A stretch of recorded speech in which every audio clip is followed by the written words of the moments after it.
and I can get that 8. I'll count down from 15 to 8.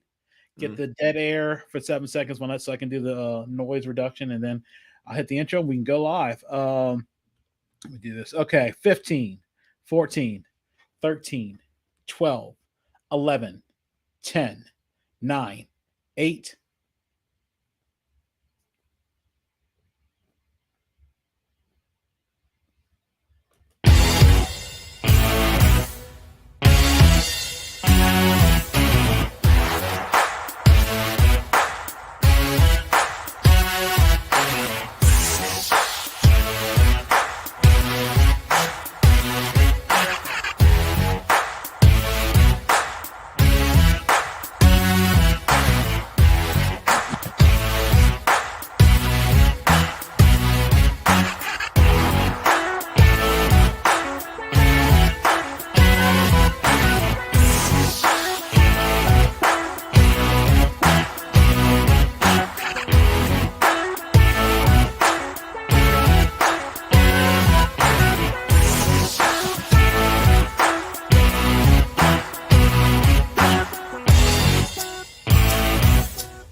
Buccaneers are under new coaching management. Gone is Bruce Arians, and here is Todd Bowles coaching Tom Brady for another season, a comeback season, literally deciding to retire after a few weeks and changing his mind. But now they are in the playoffs despite the struggles that they've had throughout the regular season. And here with me to talk about those very same Tampa Bay Buccaneers is longtime Buccaneers fan. He was the Buccaneers rep last year. This is Byron Taylor. Thank you so much for being on the podcast, taking time out of your schedule. I really appreciate it. No, man, appreciate it. I'm happy to be back again this year. I was gonna, let somebody else do it, but when there was an empty space there next to the Bucks name, I'm like, all right, I got some shit to say about this damn team this year, so I'm gonna come back. First question that I always ask: how long have you been a fan of your team, and how did you become a Buccaneers fan? All right, so I'm gonna explain this again, like I do all the time. So for people who kind of know me, who know that I'm a Bucks fan, a lot of them think, oh, he's a Bucks fan because he hates the Saints. No, I'm a Bucks fan because I hate the 49ers. So my dad is a Niners fan. At one point in time in my life, I was a Cowboys fan when I was a young kid. And I will never forget the 95 NFC Championship game where Dallas was about to go for the three-peat and San Francisco beat them at Candlestick. And I never forgave that damn team for that shit. Y'all made Michael Irvin cry tears of cocaine and Emmitt Smith cry. So fast forward 2 years in old Tampa Stadium, the Bucks are playing the Niners with the brand new red and pewter. This is right before they opened Raymond James Stadium, and they proceeded to injure Jerry Rice. He tears his ACL in the game. They knock Steve Young out of the game with a concussion. And then the Bucks win with a game-winning field goal, and that was the beginning of it. Of course, Tony Dungy's there, the pewter power, and then in 98, cemented it all, was opening the Raymond James Stadium, and I'm 14 years old going, oh my God, they have a pirate ship in the stadium, and it has cannons that shoot. This is my team, and it has been my team ever since. Going back to your thoughts on what's the most memorable moment as a Buccaneers fan, I assume could it be the one ring with Chucky, or could it be the most recent ring where everybody's tossing the Lombardi trophy from boats? Yo! Oh my God. Okay. So it was the first Super Bowl. It was the first Super Bowl. That was a great time in my life. I was 19. I was still young in my prime. I would have said Rondé Barber's pick six, but I actually didn't get to watch that part of the game live. So I would have said Derrick Brooks' interception in the first Super Bowl, but the second Super Bowl, and now I'm a father, and my daughter is 17 at this point, and to get to watch the game with my daughter and be at the house with my family, none of which nobody had a rooting invested interest in the game except for my daughter and me. And no, my nephew likes the Chiefs because he likes Patrick Mahomes. And to hear him real quiet and to hear my mom going, why stop rooting? Stop yelling, son, because she's not enjoying the game because the Titans aren't in the Super Bowl. Because normally if it's her team, she's allowed to yell. But if it's my team, I'm yelling too loud. So the Super Bowl, the second Super Bowl with Mike Evans getting the chip, because I'm a big Mike Evans guy, much to my homeboy chagrin. And then to enjoy it with my daughter, and my daughter look at me and goes, well, I remember this Super Bowl, Dad. And I'll go, well, baby, you weren't alive for the first one. We won the Super Bowl in 2003. You were born in 2004. To which my daughter goes, oh, my bad. But the boat parade absolutely was the icing on the cake, man. That was wow. It was perfect. That was the perfect way to celebrate a Super Bowl for that team and for that city. I loved it. Absolutely loved it. I'm surprised as much as they were drinking, it did not fall. The trophy did not fall in the water. Look, they was gonna have to send Tampa PD or Hillsborough or Pinellas County to go dredge the Hillsborough River to get the to get the Lombardi out of the water. Because the funniest part of that was Brady clearly drunk off his ass with his boy like escorting your man's back out the club, out the club to the car. That part, but when he went to throw the trophy, you hear his daughter scream, "Dad, no!" when he throws the trophy before Cameron Braid catches it. Yo, it was amazing. It was amazing. Absolutely incredible. What were the expectations coming into the season? I know Bruce Arians deciding to step back from the head coaching position, and Tom Brady leaving and retiring, and then deciding to pull a Brett Favre and come back very quickly. What were your expectations for this season? Let me first and foremost quote Jenkins and Jones podcast by saying, "Where's your family, bro?" Tom, where's your family, dude? My expectations initially were, okay, maybe we win the South, but obviously we're going to take a step back because Brady's leaving and Gronk's leaving. And then Tom decided to change his mind, and then I was like, okay, well, we'll win the NFC South with Tom back. I think we were 13-4 last year. I'm like, I can see us being like 10-11 win team. We'll win the South pretty easily.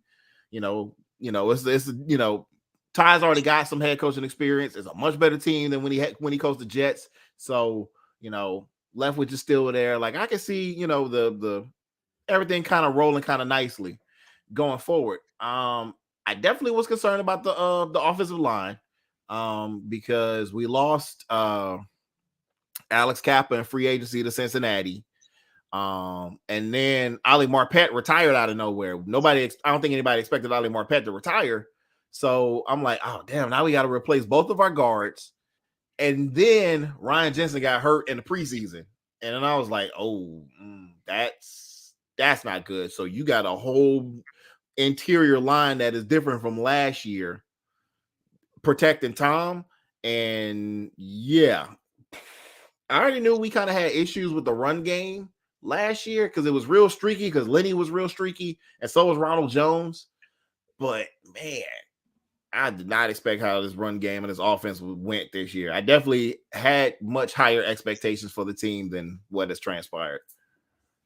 Was there a point? What was the point that made you feel like, okay, we're going to the Buccaneers are going to make the playoffs? What was the point where he's like, was it that Dallas was that whooping Dallas on the season opener, or was it something else that made you feel? Oh, no. So, well, okay. So my expectation was we're going to make the playoffs.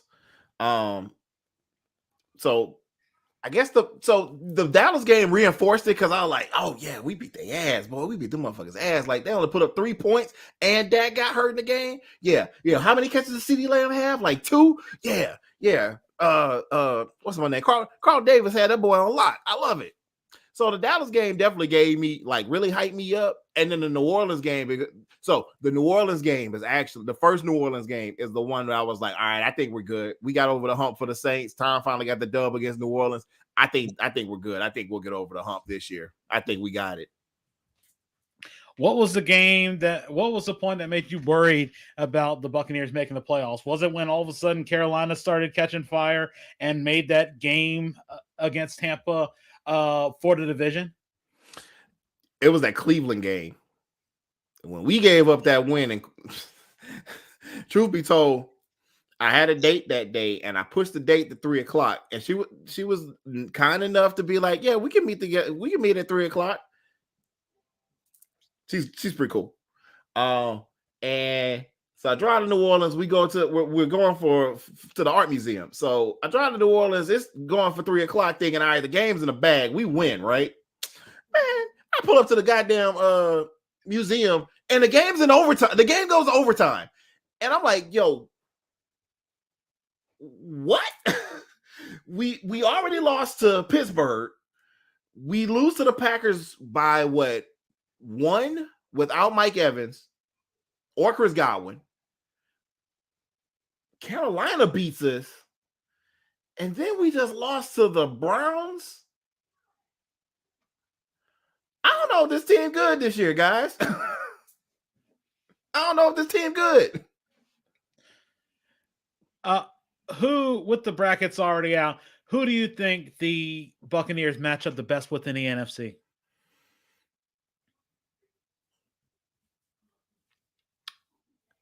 I think the Cowboys, actually. So what this is, I think, the third matchup with them in the last 2 years. So, and this is the second one in Tampa. So we played them. Yeah, we played them week 1 last year at home in a shootout and won. This year we shut them down on defense and won. So we're back in Tampa again for the playoffs, and we've been playing a lot better on defense as of late. Like, we shut Carolina's run game down the 2 weeks ago. Believe it or not, like, we had Cincinnati kind of where we were up, I think 17-3 at halftime on Cincinnati, had them shut down on lock on defense, and then had 5 straight possessions where we turned the ball over. We had that turnover on downs on that botched fake punt, and then 4 consecutive turnovers in our territory, and ended up losing the game because the defense just got tired and couldn't just keep stopping Cincinnati on short fields. So the defense has been playing a lot better. And I think just because of, like, you know, Dallas just kind of underwhelms when the lights are on. So I think we match up pretty well against the Cowboys. Like, I ain't watched too much of the Giants to kind of get a feel for them. We do match up pretty good against not Carolina, Seattle. We beat them in the regular season this year also. But I like our match. I think I like our chances against Dallas.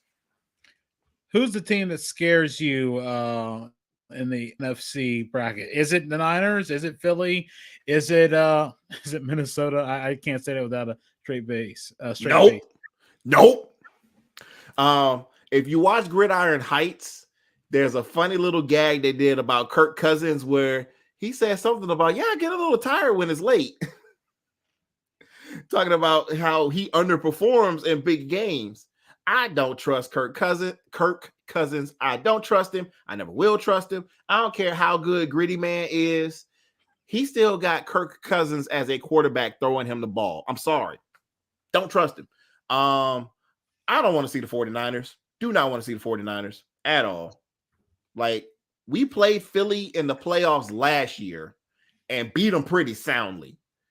Jalen Hurts is playing better this year than he did last year, but I don't necessarily know. Like, if I had to say which team I would rather play, I would rather play the Eagles than the 49ers, because y'all saw what the 49ers did to us this year already.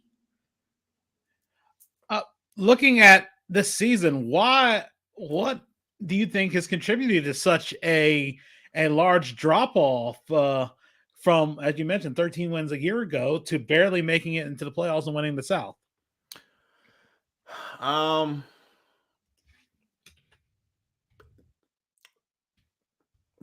Shaq Barrett's hurt. Shaq Barrett's done. 2, not having Ryan Jensen. All the changes on the offensive line certainly have played a big factor into that. I never thought I would say these 3 words. I miss Gronk. Never thought I would say those words, but Gronk's ability to win mismatches down the field as a tight end was very noticeably missing this year. Chris Godwin coming back from the ACL tear, and it took him a while to kind of get his groove going. Mike Evans having the suspension against the Packers with the Marshawn Lattimore thing, and yes, there really actually is a restaurant in New Orleans that banned Mike Evans from going to their establishment. It is very delicious barbecue, I might add, but they said Mike can't come there. And what I'm gonna do is, I'm not actually gonna do this, but if he really wanted some Blue Oak, I live an hour from New Orleans. I live about 50 minutes from New Orleans. Mike Evans, if you ever listen to this and you want some Blue Oak barbecue next time y'all come to New Orleans, send me a DM on Twitter at Captain Ingenuity. I will drive it over there to you, to the team hotel. I would do that. I'm just saying. But it definitely was noticeable letting go and kind of walking away from Jordan Whitehead, especially from Ndamukong Suh. The defense has still been pretty solid, but man, I kind of miss having Suh being nasty in the middle there to stop that run game. It's just all those little small subtractions in the roster plus injuries, and Todd Bowles kind of suspect as a head coach. The funniest thing I seen earlier this year was another black fan of the Bucs being on Twitter being like, man, fuck diversity, man. I want BA back. Bring that white man back. When everything was going great the last 2 years, it was the last 2.5 years, it was all praises be to Todd Bowles on the defense for Byron Leftwich calling a great game when BA was head coach, right? Now that BA is gone and Todd Bowles is the head coach, it's he's a terrible defensive coordinator. Byron Leftwich is a trash offensive coordinator. They need to both get fired. I'm like, oh my God, we're in the playoffs still, guys. Like, in a blink of an eye, when Tom retires, in a blink of an eye, we could be 4-13 again. Do y'all really want to go through that again? Because I don't. Looking at the Super Bowl prediction, who do you have coming out of the NFC? Who do you have coming out of the AFC? Who wins the Super Bowl? And what is the final score? Ooh, okay. I do not have us coming out of the NFC. I don't. I think we'll beat Dallas. I think we'll get beat in the division round by either San Francisco or Philly. Ooh, 49ers or 49ers or Eagles. Well, you know what? We're going with the black quarterback agenda. So I'm gonna take Jalen Hurts and the Eagles to win the NFC. Now in the AFC, I think Buffalo actually gonna win the AFC. I like, especially one, on the heels of the DeMar Hamlin situation, and I'm glad that he's doing better. I think his recovery is gonna put an extra battery in them guys' backs, and I also really got a lot of respect for Josh Allen and how he handled that whole situation about making sure people were kind to T. Higgins as well, and not trying to place blame on T. Higgins or anything like that. I thought that was really classy on his part to do that. So I think Buffalo and Philly in the Super Bowl. And I think Buffalo finally gets over the Super Bowl hump. And I think they win, let's say 38-31. Another shootout. That's how it always seems. But Byron, I really appreciate you taking time out of your busy schedule to do this. What are ways? Do you have any shout outs you want to give to anybody? And what are ways people can reach out to you on social media to talk Buccaneers football and then some? Since my daughter is there, I would like to shout out the Pride of Mississippi and my beloved alma mater, the University of Southern Mississippi Golden Eagles, Southern Miss to the top. My baby's about to start their second semester in college, so got to shout out my alma mater. especially because we won a bowl game this year. I'm very proud of Southern Miss. We're 7-6 this year, with Will Hall's like first full year at Southern Miss. So I look forward to see what we do next year. Frank Gore's son is a dog, and I'm glad he just somehow, some way landed in Hattiesburg. Don't know how. It was beyond me. But yeah, so shout out to my alma mater, Southern Miss. Shout out to homies in my my group chat, to Jeremy, Brandon, and Brian, for putting up with my loudness and shenanigans throughout the football season. I look forward to talking more during basketball season, because good Lord knows I got to listen to the three of them talk about how much they love having good basketball teams in New Orleans, Atlanta, and Houston, and Memphis, and like, oh my God, look how good BA and BI and Zion and CJ McCollum are. Oh, look how amazing John Morant is. Or Brandon talking about, man, I kind of tired of Trae Young, but we winning, but I'm kind of tired of Trae Young. While I'm over here rooting for the Rockets, being like, are we ever going to be good again? Ever? Maybe. Do I need to pick a new team? But yeah, shout out to the homies. But that's about all shout outs I got right now this time around. I got a little bit fewer than I did last year. Again, Byron, I really appreciate it. Thank you so much for taking time out of your schedule to do this. For everybody who's watching, we have more live streams coming up in a few minutes. We have Baltimore Ravens talk with Stephanie Sunshine Williams. After that, later on, we will have the Buffalo Bills talk with Corey Schuyler. Again, for everybody who's watching, for my guests, Byron Taylor, I am Earl Holland, saying we'll see you probably in very quickly in a few minutes. We talk Ravens football as well. And Byron, we can take this conversation offline or out of the, at the end of the broadcast real quick. Again, thank you guys for all watching, and see you in a few.